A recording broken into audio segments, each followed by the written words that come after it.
I'm going to turn it over to Jamie for formal introductions, but I just want to say that Jil Littlejohn has been so supportive of our MBA program. We've asked her to come and help and teach us about inclusion and inclusive behavior in the corporate environment.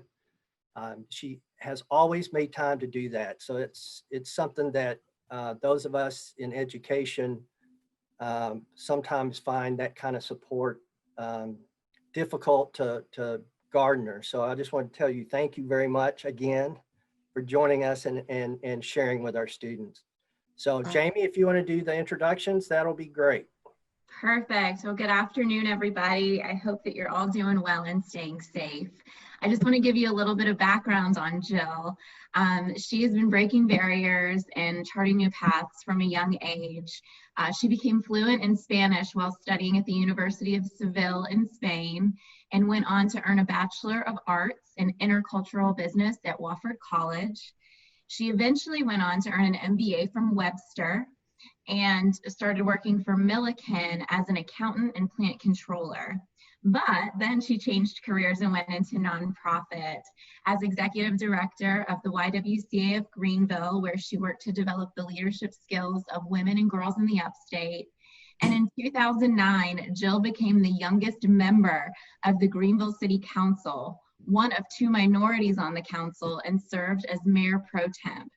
Ever evolving and breaking barriers, Jil became the first female president and CEO of the Urban League of the Upstate in 2013 through 2019 and has been recognized locally, regionally, and nationally. She currently serves as the first director of inclusion and diversity for Hubbell Incorporated. So Jil, again, we are just thrilled to have you here. You've been such a great partner for the MBA program, and I'm excited for everybody else to meet you today. So welcome. Awesome. Thank you. Thank you so much, Jamie. And thank you for all of you who have taken the time to join me or join Clemson for this program. It's going to be a conversation as much as we can on Zoom. So I encourage you guys to send your questions in, post them in the chat. I think Jeremy's going to be feeding those questions to me. I don't have my 2 screens up right now, so it's really odd. I can see my presentation, but I can't see you guys, and I'm a little bummed about that. But hopefully we can keep it interactive. So I just want to start off again. We only have an hour, and I want to make sure that I leave plenty of room for conversation, for questions, as well as if anyone wants to share any thoughts that they may have, because while I may be the speaker, I think that it's always good to have reciprocal learning in terms of learning from you guys as well. So I'll jump right into it. And I'm going to tell you a little bit about my path. And Jamie talked about it a little bit. I always like to start with my beginning. I've been in Greenville now almost longer than I was in Atlanta, but I was born and raised in inner city Atlanta, Georgia, and dealt with a number of challenges and obstacles. I went to 9 different schools between kindergarten and 12th grade. And so by all standards, all statistics, I am not supposed to be who I am and where I am today. Thankfully, I used my education and received a full scholarship to Wofford College. Go Terriers. I don't know if there's any Terriers. There's normally at least one in the house, but go Terriers. And I majored in intercultural studies for business and had an opportunity to travel the world. I did a study abroad in Seville, Spain, my entire senior year. I also really was the first time when you think about global leadership and global, the world being bigger than what you see every day. That's what opened my eyes, because during that time I went to 10 different countries, which was really just eye-opening, because you have to think I came from inner city Atlanta, then I went to Spartanburg, South Carolina. And so I had 2 completely different experiences at that point, but putting that on a global path opened my eyes to say, you know, this world is bigger than what I see each and every day. And I want to make sure, when I think back, that's what really started my inclusion journey, because it was really important for me to feel included when I was in a different country, but also to help others learn about my culture. I always tell people, I remember a story, I studied Spanish and Japanese in college, and Spanish was my primary language and Japanese was my secondary language, and I was not very good at it. So don't ask me to say anything in Japanese. But I was on the bus in Spain, and there was a young lady that was on the bus as well, and she was completely lost. You could tell she was nervous, and then she started talking in Japanese. And I could tell that she didn't really know Spanish, and she had a little book and she was trying to figure it out. And so I remember kind of like jumping in and with what limited Japanese I knew, explaining to her where she needed to go and how she needed to get there. And just, you know, having that opportunity, I feel like we all get those opportunities in life. So what are we doing to help those around us feel included? So I came back, I started my career with Milliken Company.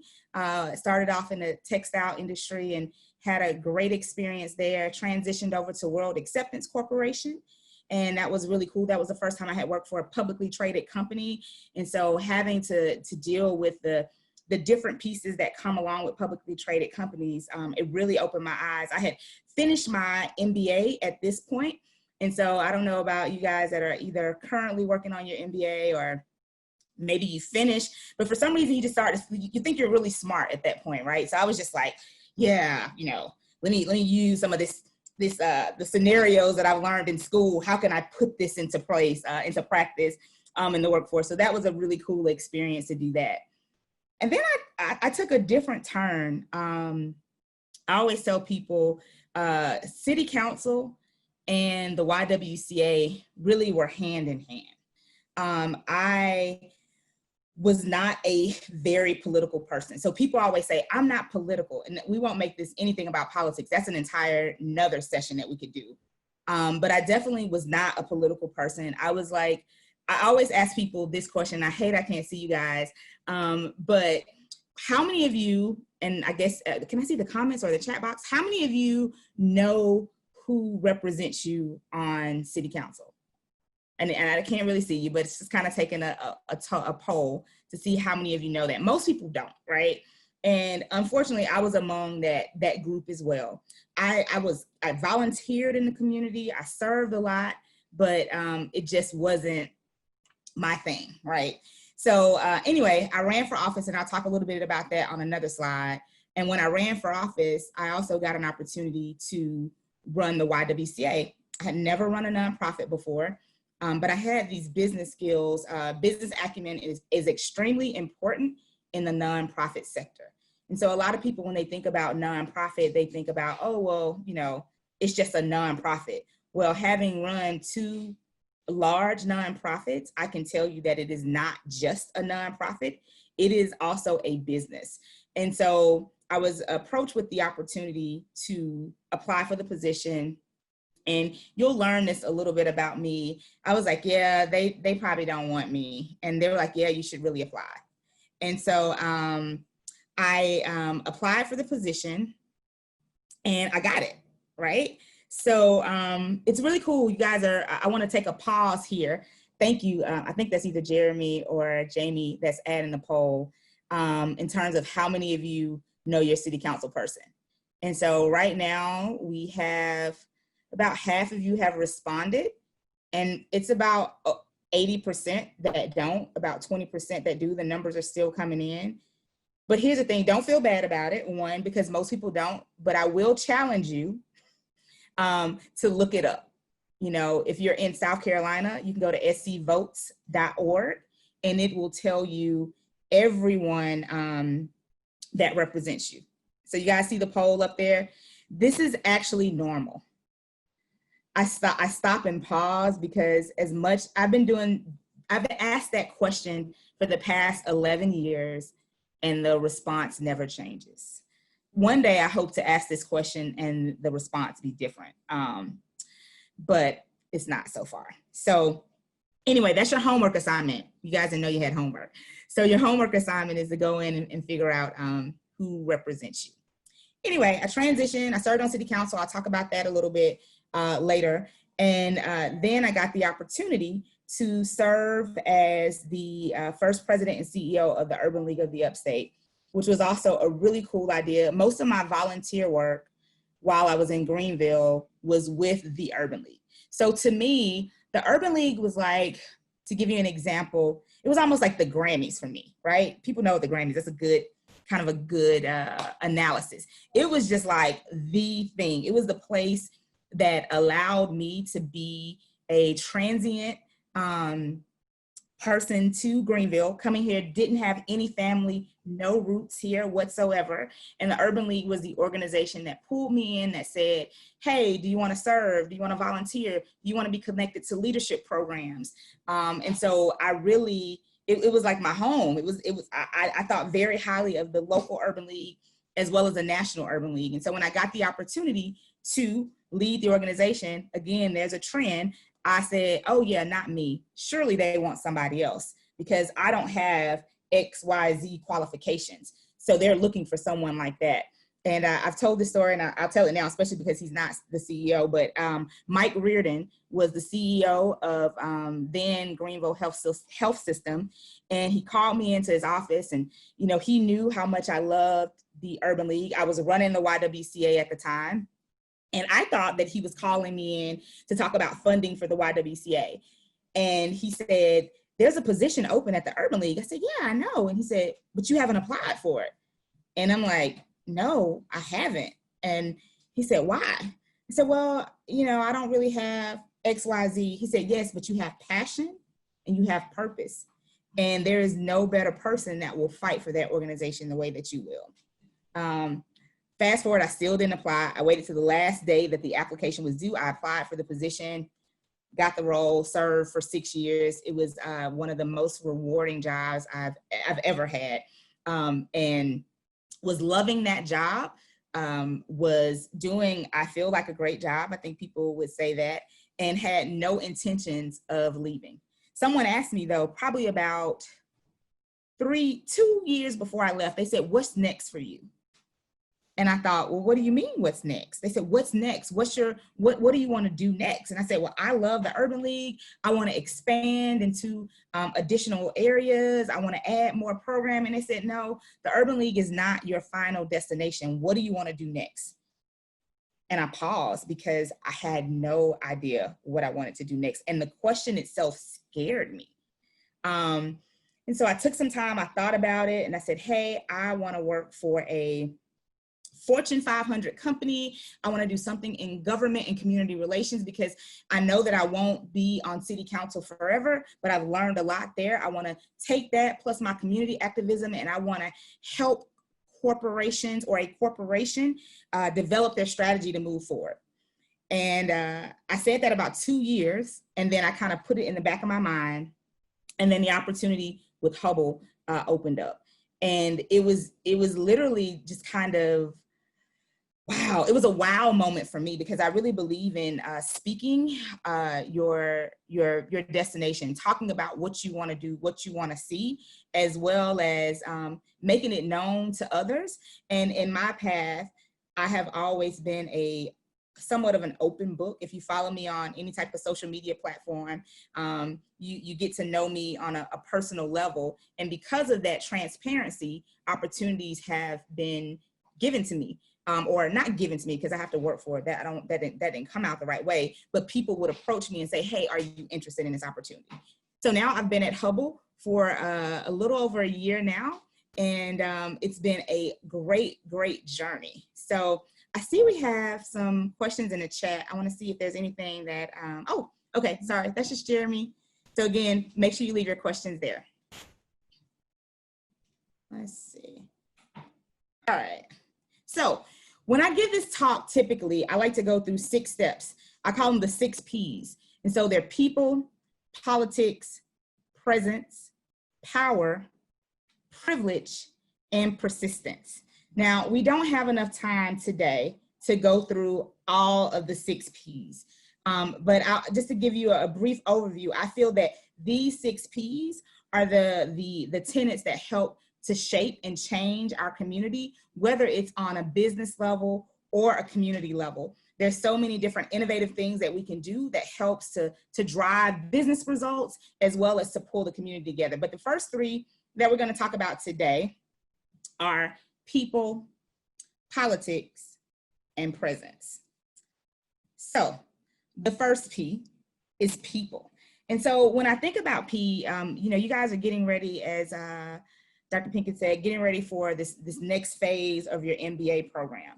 And so many of you are working, you know, full-time jobs. I think it's John, I believe, who is in Germany, who's literally on the other side of the world. You are busy individuals. And so most of you are coming because you want to enhance your skills. I remember when I decided to get my MBA, I said, what can I do that will set me apart from other people? What can I do that will give me additional business acumen that will help further my development? And so unfortunately, Clemson didn't have a program in Greenville when I got my MBA. Otherwise, I would have gone to Clemson, but I pursued it. And so my question to you is, and maybe Jeremy, you can do a little poll on this one if we can, you know, how many of you are involved in additional community activities? So again, I'll pose the question, how many of you are involved in community activities? Now, what I mean by community activities is this doesn't necessarily mean that you have to volunteer at the Urban League. It could be something that you do at your church. It could be something that you do from a fitness and leisure perspective. You know, how are you getting outside of your box? Most of us are in a box. Most of us have some of the same friends, friends that look like us, think like us, dress like us, talk like us, and with a few exceptions. But most of us are in a box. And so one of the things that I think that's really important is you have to be able to step outside of that box, right? So while you guys are answering that poll, you know, it looks like, again, 80% of you, give or take, the poll is still going on. You guys, for the most part, are involved in some type of community activity. I encourage you to stay involved with that community activity. And why is because of what I just said. Most of us are in a box. Most of us have the same circle of friends, or, you know, how do we, when I think about your MBA and thinking about being innovative and being creative, you need to make sure that you understand the needs from a consumer perspective. You need to understand the needs from a community perspective in terms of how that drives economics. You need to understand from a global perspective what's actually going on. And one of the best ways that I found, I'm going to share those results with you guys, just so you can see that. Again, about 70% of you have said, yes, I'm involved with some type of community activity. For those other 30%, I would ask two questions. One, is there a reason why you're not involved with the community activity? And then two, if there's not a hardcore reason why you're not involved, I would challenge you to say, let me see how I can get involved with something in my community. And everybody's journey is different. Your journey won't be my journey. Your journey won't be one of your classmates' journey. But whatever it is, I just challenge you to step outside that box, because people is what connects us. You can go and get this fabulous education from Clemson MBA. You can get all of the techniques, the skills, get all the facts, be equipped with all the resources that you need to go out and do an amazing job, whether it's for yourself as an entrepreneur, whether it's for a company, or if it's for a nonprofit. But if you don't have the ability to connect with people, to understand and to see things from a different lens, to be able to pull those pieces together, then could you be successful? Sure, absolutely. But I think that you'll be more successful if you connect from that people piece. Let's see. Okay, I'm just making sure I can't hear something dinging. All right, so again, the first P is people. The second P, I debated. I said this should probably be the third P because I don't want it to get too controversial, but it is the second P that I've used. Oh, I'm sorry, guys. I do have a question that came in. So So John Laurie said, I would like to ask Jill about her predictions for diversity and inclusion in the future and how she sees it changing. Perfect. I will come back to that, John. That's like my fourth slide coming up. So don't worry, I will definitely dive into that one. And then Brian Reed also said that he donated to the Meals on Wheels for Columbus, Ohio, as well as the YWCA. Again, that counts as community involvement, community development. I always tell people, I'm gonna go back to people for a half a second, because you can give your time, your talent, or your treasure. And so there are some people that are like, hey, I have so much going on. When I get done with work, I just want to, relax by myself. I just want to do me. That's what I call it, do me. And so if that's the case and you don't want to give your talent, which could be volunteering, you can give your treasure, right? You can say, hey, I want to make a donation directly to this organization or through an intermediary and provide services for people. So I do want to touch on that. All right, next, let's talk about politics. Everyone's favorite, not favorite subject. So here's what I'll start off by saying is, whether you think you're political or not, you are. Ooh, that might have hurt a few people, right? Because here's the thing, whether you're involved in the political process or not, everything that happens politically affects you. I'm not saying I won't talk about one party over the other, one issue over the other, but here's what I do know is that over 10 and a half years I served on Greenville City Council. When I started on City Council, again, like I said, I was like you guys, 80% of you who did not know who represented you. I was that person. I never was involved with student government. I didn't have these high aspirations. And it's really interesting because I had friends who had those aspirations. That wasn't me. I was always about the people. Again, coming from my background, I knew that opportunities would allow people to live out their full potential. And so my connection to politics was, how do I become a voice for the voiceless? How do I speak for those who can't speak for themselves? So when I ran for office, to give you a quick summary, I ran for office. I was not from this area. People said all types of negative things about me. I'm very open with my past. My parents actually struggled with substance abuse and alcoholism in their past. And that came out in the campaign, except it was me, that people said that I struggled with that. And so very early on, I learned that I had to be open. I didn't want anybody to uncover anything about me. I wanted to be in control of my narrative.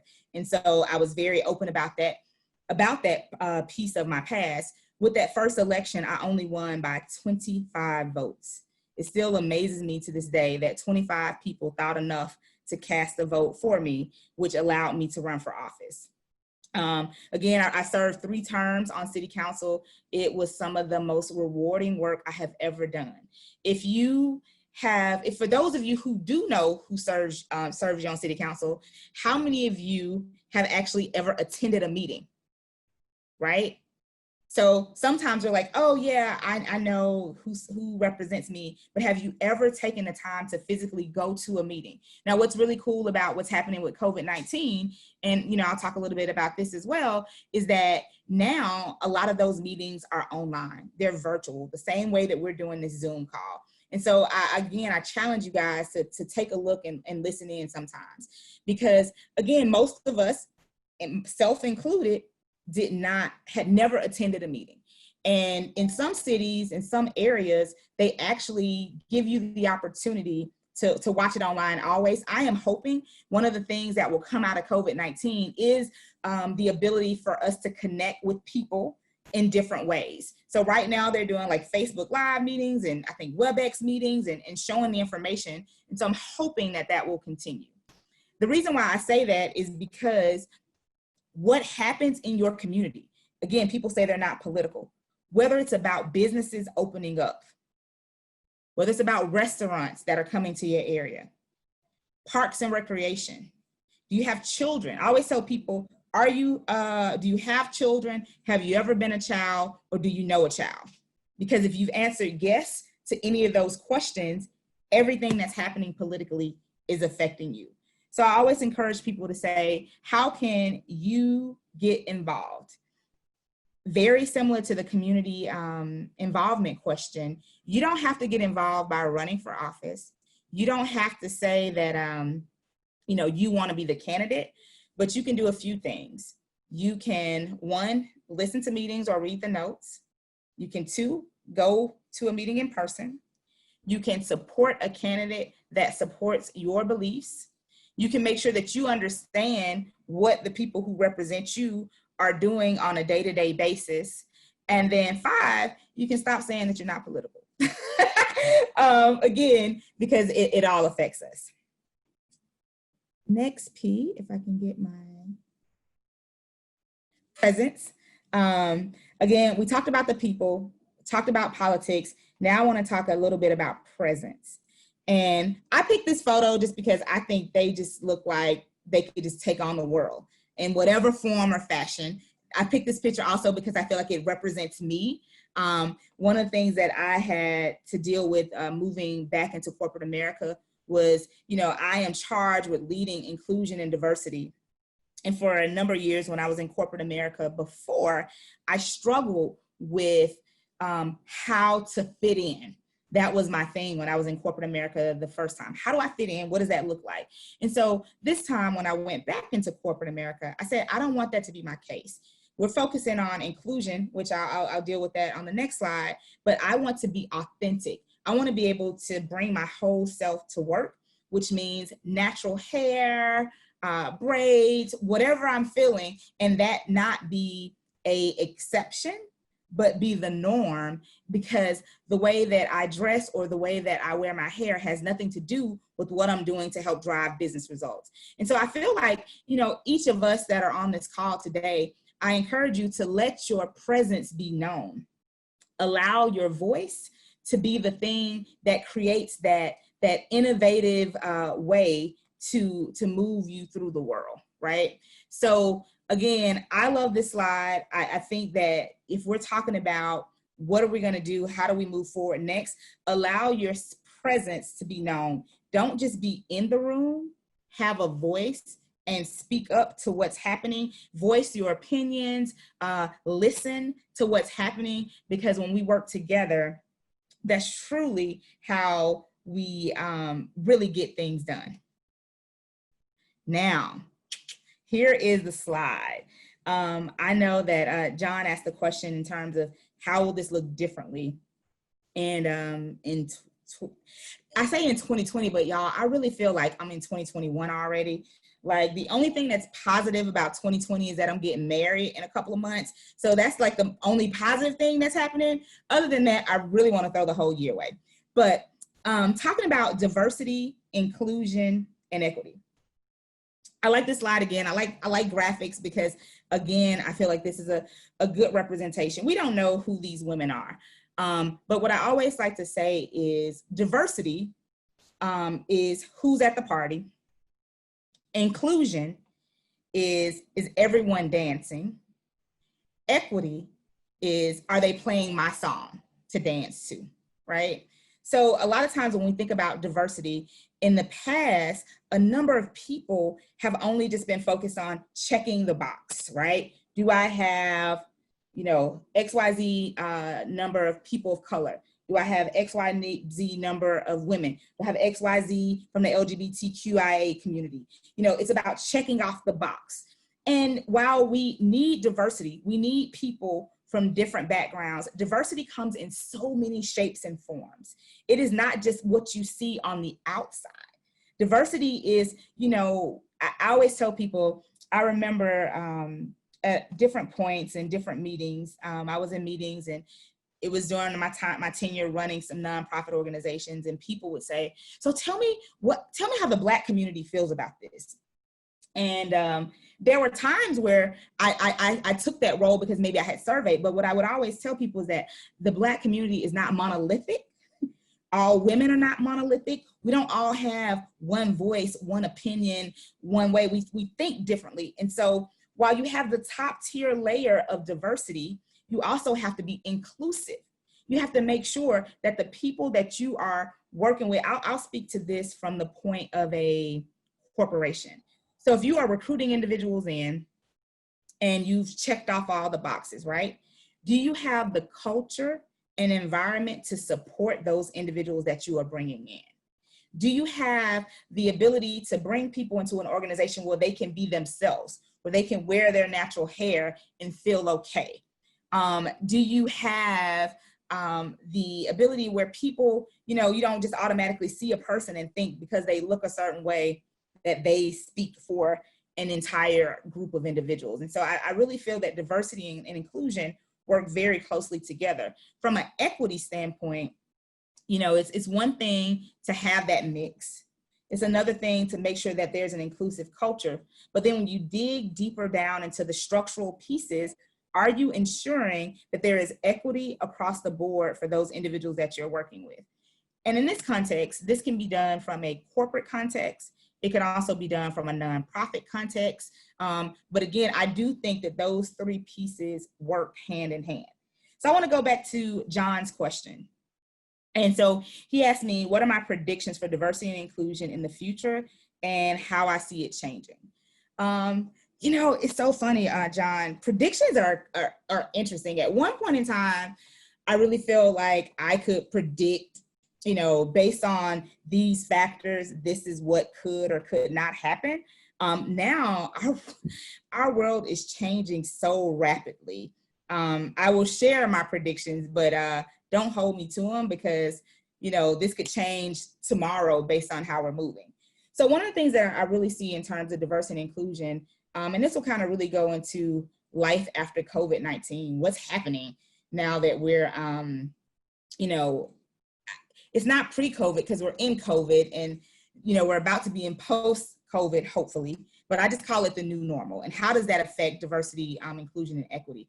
Well, one, I think that people, one of the slogans that we have at Hubbell is everyone has an opportunity to be successful while bringing their whole selves to work.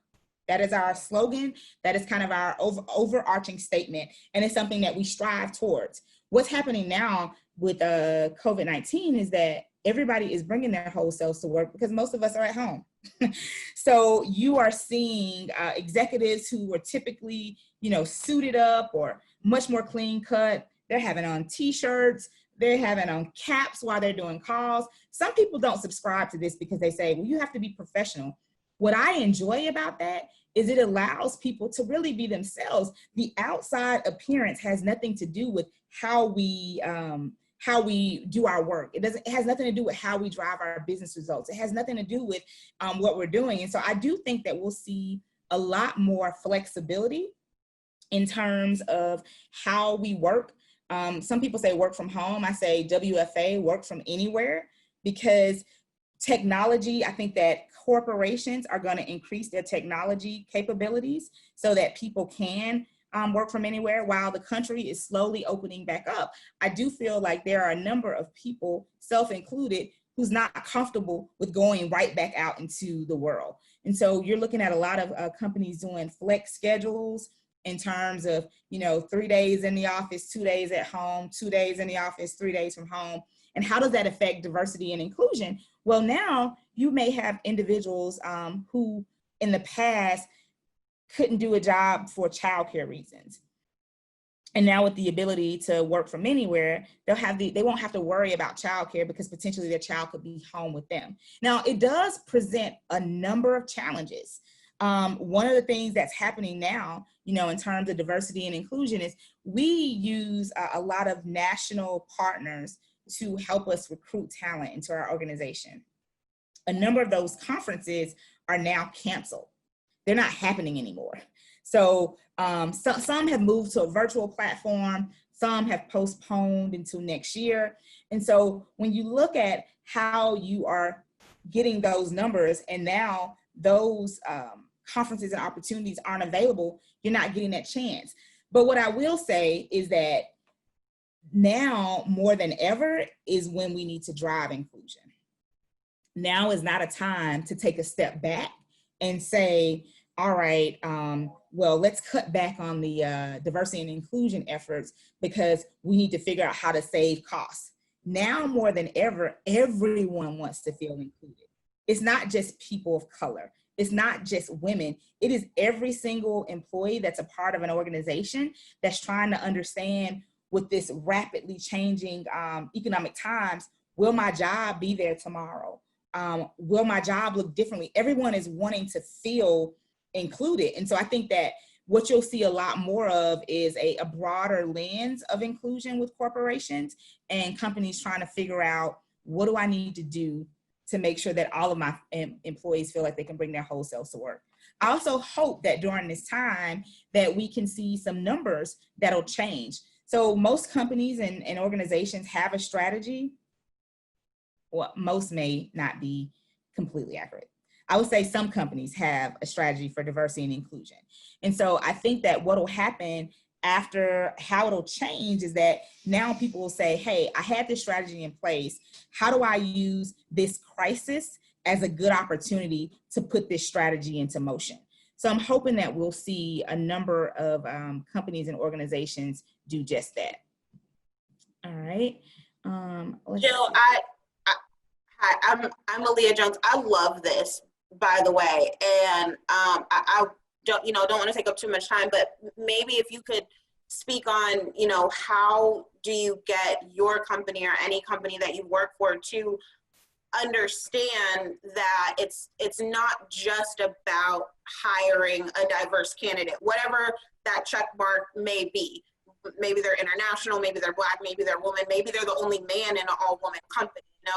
How do you get them to understand that it's not just about hiring that person, it is also about making them feel comfortable? I went to an HBCU and I was taught in business school, straighten your hair, look as cookie cutter as possible, because you don't want them to view you as whatever. And it took me 3 years of internships and working in the corporate world to be like, wait a minute, okay, there's a way that I can still be myself and wear my natural hair and blah, blah, and not stick out as a woman or a young woman or Black or whatever you're looking at. But that's still okay. I am a woman and I'm killing it. And I kind of want you to see that, but how do you, I try to have these conversations with people and I'm like, it's not just about hiring me. I could leave if I don't like it here because you guys don't, it's just me. Yep. Thanks, Aaliyah. That's great. I'm sorry you guys have to see this. I want to see, I like this interaction. So I'm putting my screen back up because I want to be able to see your face. That's an interesting point. A lot of companies do think that. They just say, hey, I want to hire a person to check off the box. But what I always tell people, and I'm going to misquote this. I normally have it in my mind. So I always tell people, I love rap, I love hip hop. And so there's a line from Jay-Z that says that, at the end of the day, and I'm completely misquoting this, but you got black and white, but people understand green, right? So people understand that how money works and how it drives their company. And so there may be people that you will never be able to convince from a moral standpoint why diversity and inclusion makes sense. But when you can present the facts that show that diverse teams outperform homogeneous teams by 9 times, that diverse teams diverse teams and corporations have higher revenue, they have higher sales, they are more innovative. The facts and the data, I always tell people, look at the facts, look at the data. So often from this diversity and inclusion standpoint, we try to appeal to the heart, right? This is the right thing to do. This is why you should do that. And that's great. But at the end of the day, corporations and organizations are in business to make money and to be profitable. And so what I think you have to look at, there's a ton of research that shows what those numbers are. This isn't just Jil Littlejohn saying that you should do diversity and inclusion because it's good for your business. This is McKinsey & Company. This is Bloomberg. These are major corporations who have done this research that shows that diverse and inclusive organizations outperform their peers. And so if you're in a situation and you're in a place where they're not doing it, take a different approach, and say, hey, here, maybe, I don't know which company you work for, but I'm gonna make one up, right? So let's say it's, I'm gonna use us. So let's say it's G and Hubbell.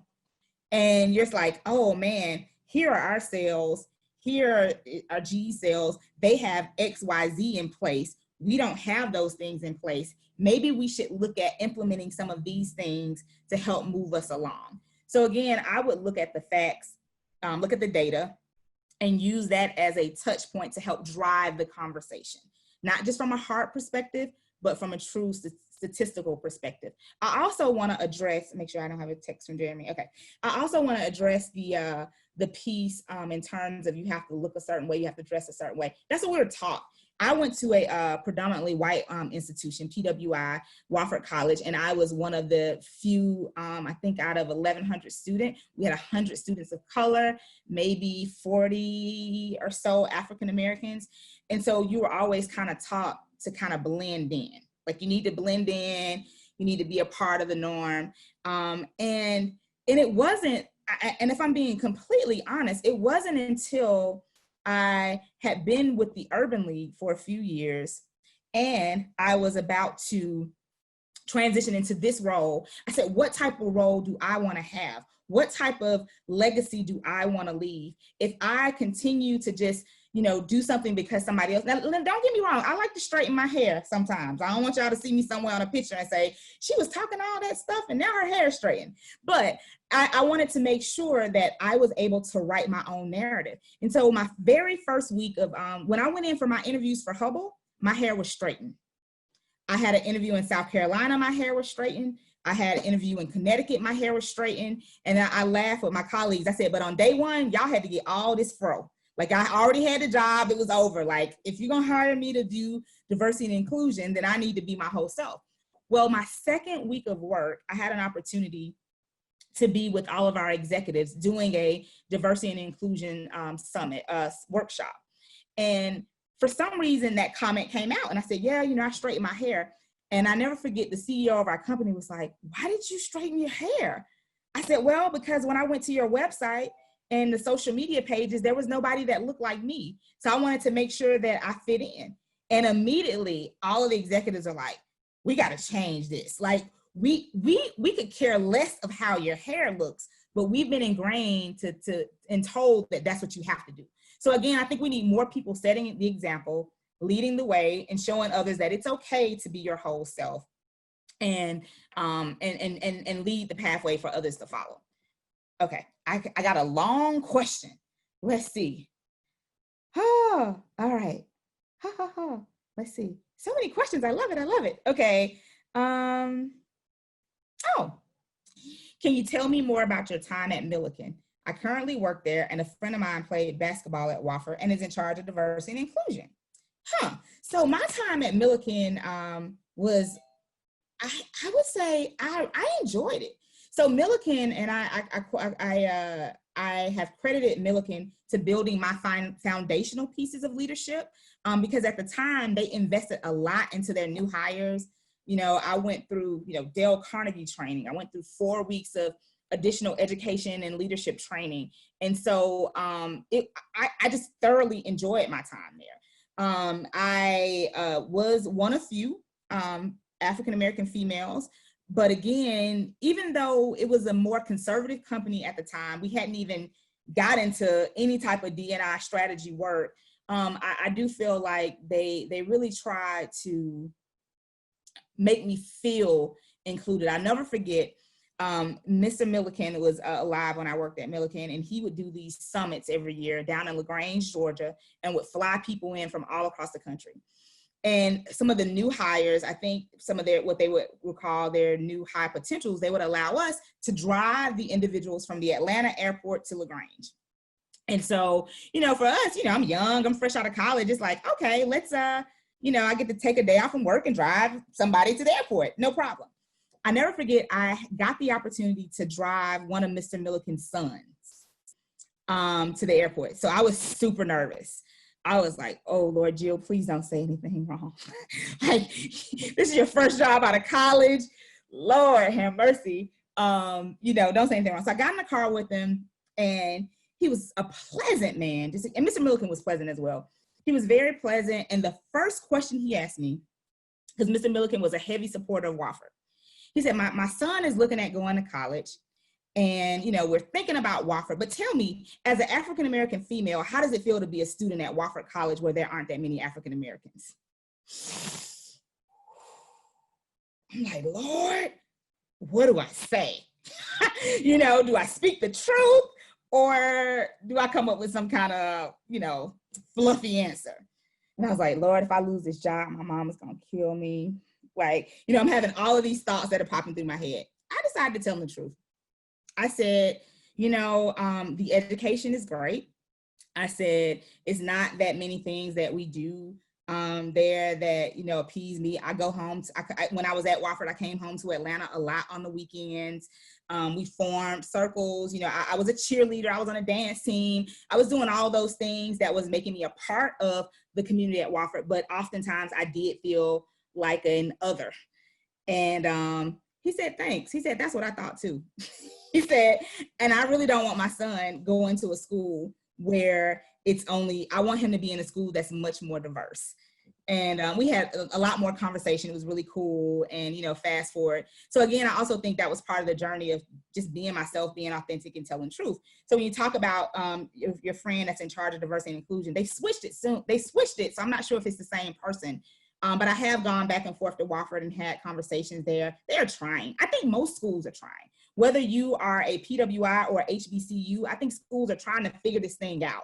They're trying to figure out how do we prepare our students overall, right? All students, as well as students of color to be prepared when they go into the workforce or out into the real world. So I got another question. Let's see. Oh, y'all getting personal. Okay. When are you getting married? And how are you handling the current situations with COVID-19? I'm getting married on August 29th, and it's been interesting for the last couple of months.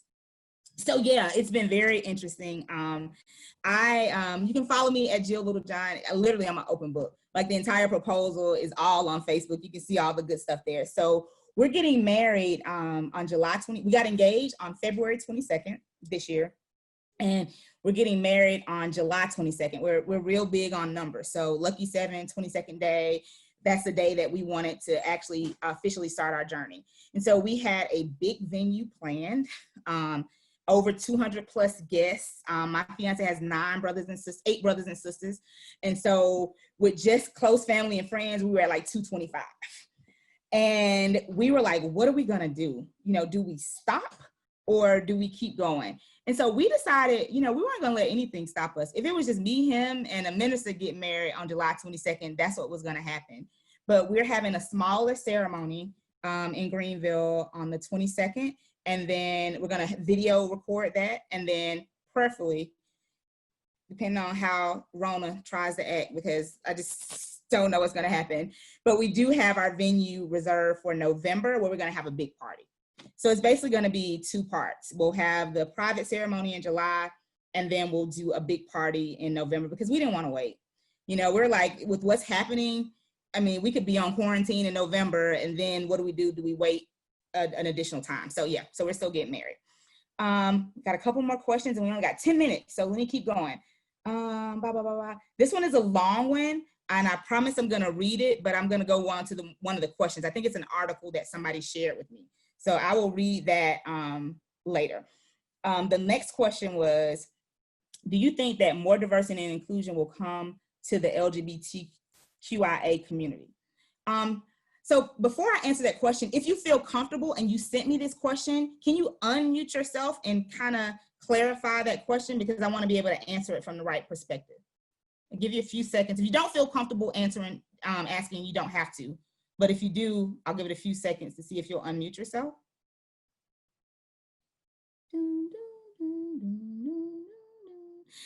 Okay, it's okay. You don't have to. So I think if I'm understanding the question correctly, it says, do you think that more diversity and inclusion will come to the LGBTQIA community? So you can address this question in a number of different ways. That could be from a response of, do you think that more individuals will, who are diverse will come out and speak within the LGBTQIA community? Or it could be in terms of, will more businesses be more accepting from the LGBTQIA community? So I'll do it from the response of more people speaking out. And then I'll do the second one if we have time. So I have a really good friend of mine. Well, I won't say really good friend. I'll say I know him because we're not good friends. That's a bit of an exaggeration. But I have a friend of mine, David Johns, who actually worked in the Obama White House, who is an openly Black gay man. And he has been using his platform recently to really talk about everything around LGBTQIA issues on LinkedIn, right? And I have been fascinated because there were things that I wasn't even aware of. And so I hear him posting videos, talking about issues, challenging people to be allies, and really speaking out. And so I have been really inspired by it, right? I consider myself an ally to the LGBTQIA community. And so seeing him speak out so publicly and so openly, I can only imagine that that is allowing others to feel comfortable with speaking out. If you're talking about locally here in Greenville, Caroline Caldwell is also a good friend of mine. Now she's a good friend of mine, so I can say that. So she's a good friend of mine, and she is on the board for Upstate Pride, and she is, you know, openly and actively speaking out about issues. I know you guys may know that there was an issue around some stuff with county council. She was out and about, she was speaking up and letting her voice be heard. So I can only imagine that when we see, I always tell people it's hard to be what you can't see. And that can be transcended across a number of different things. So it goes back to my P on presence, using your voice, speaking out, and providing a space and a pathway for others to follow, because you just never know who's looking beyond that. And then real quick, because there's one more question, real quick about from a corporate perspective, I think that, you know, again, people, once they see others speaking out, being a part of it, you know, letting their voice being heard. I forget where I was somewhere, it had to be virtually, but I was somewhere recently in the last couple of weeks where someone was talking about their corporation, that 2 of their C-suite executives were openly gay, and they were talking out and trying to figure out how to combine stuff. For the first time at Hubbell, we celebrated Pride last year, and you know, it was really cool. This year with COVID-19 is really hard because we had people getting together and we just put it out there. But what happened was people made human flags all the way from Mexico, Switzerland, Wisconsin, South Carolina. People really got engaged. So I think that'll happen. All right, we got 6 minutes, y'all. So I'm gonna try to get to this last question. I am planning a community event this year for young boys of color. What would be an effective way of acquiring corporate sponsors? Great question. So, you know, I think that you got to speak to, it goes back to the numbers, right? I talked about if it doesn't make dollars, it doesn't make sense, right? And so when you're talking about young boys of color, corporations for the most part are looking to bring in talent to their organization. What's going to be that pipeline? If you're planning an event for young men of color, at some point, those individuals could be potential talent that will go into that corporation. So I think that you approach it as a learning and development opportunity for the corporation and let them know that, you know, these are the things that'll be presented.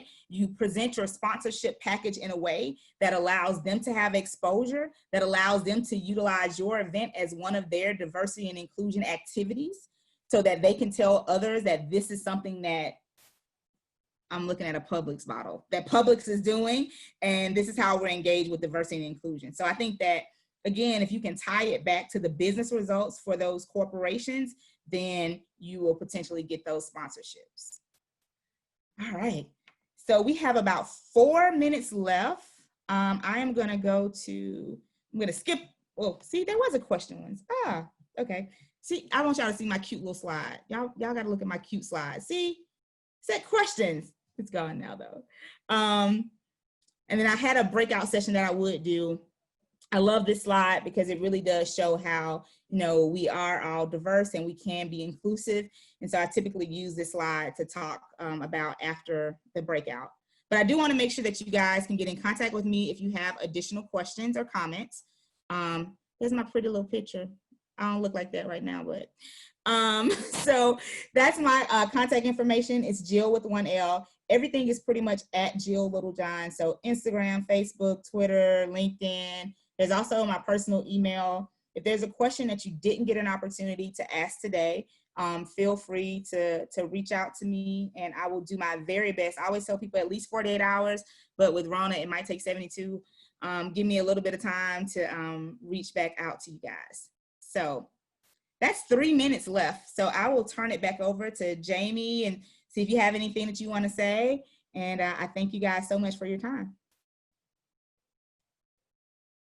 So I'll give Jill a round of applause. Thank you, Jill, so much. I love how engaging this was and how many great questions you had. So we definitely appreciate you taking the time to talk with us today, and can't wait to continue to follow you and see what's next. And we'll be rooting for you on July 22nd. Yeah. That's so exciting.